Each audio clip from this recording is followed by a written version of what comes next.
মৃত মানুষের জানাজা পড়ানোর সময় অনেকে স্যান্ডেল খুলে রাখে, আবার অনেকে স্যান্ডেল খুলে পায়ের নিচে দিয়ে রাখে। কোনটি সঠিক?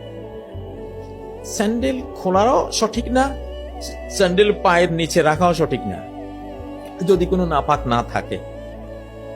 স্যান্ডেলে কোনো নাপাক যদি না থাকে, সুনির্দিষ্টভাবে আপনি জানেন যে নাপাক এখানে আছে, নাপাক আছে যদি জানেন, তখন স্যান্ডেলটা আপনি দূরে রাখবেন। আর যদি নাপাক নাই, পরিষ্কার, মাটিতে হাঁটলে সাধারণত নাপাক লাগলেও এটা পরিষ্কার হয়ে যায়। ইউতাহিরুহু মা বাদাহু, নবীজি বলছেন যে স্যান্ডেলে কোনো নাপাক লাগলেও এটা সমস্যা হয় না, কারণ মাটির উপরে, মাটি তো একটা মুতাহের, পবিত্রকারী জিনিস, হাঁটতে হাঁটতে ওটা পবিত্র হয়ে যায়।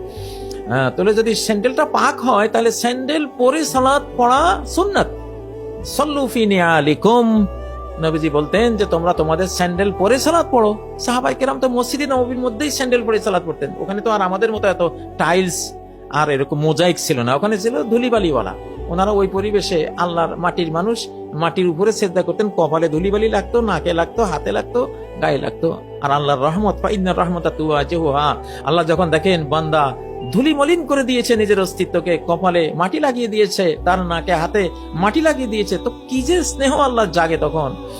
নবীজিরা তো সেই জীবন্ত সালাত পড়তেন। আর আমরা তো খুব রসিক, বুঝেন না, সালাতে তো এমনি দাঁড়দারি না, মন যায় একখানে, দেহ থাকে একখানে, সে অবস্থা। কিন্তু টাইলস হইতে হবে, মোজাইক হইতে হবে, এসি হইতে হবে, তার উপরে আবার মখমলের ফরস না হলে তো আমাদের সালাতে হয় না। আল্লাহ রাসূল সাল্লাল্লাহু আলাইহি ওয়াসাল্লাম কি এটা পড়েছেন, এরকম করেছেন না?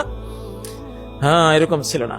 তো যাই হোক, স্যান্ডেল আসলে আমাদের এই মাসালা জানা নাই। সহিহ বুখারীতে একেবারে স্পষ্ট আছে, এটা বিখ্যাত হাদিস, কিতাবুস সালাতের সবগুলি হাদিসে পাইবেন। এবং সাল্লু ফি নিআলিকুম, তোমরা সালাত পড়ো স্যান্ডেল পরে। ইহুদি নাসারারা স্যান্ডেল পরে সালাত পড়ে না, তোমরা মুসলিমরা স্যান্ডেল পরে পড়ো।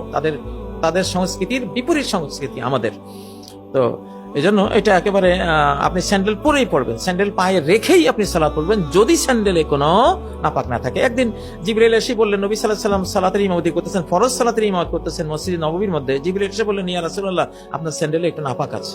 তো নবীজি স্যান্ডেলটা একটু খুলে ফেললেন। তো ওনাকে খুলতে দেখে, তখন তো সালাত, নবীজি তার বলতে পারলেন না যে নাপাকের কারণে খুলে ফেলছি। উনি খুলে ফেলছেন দেখে সাহাবীরা সবাই খুলে ফেললেন।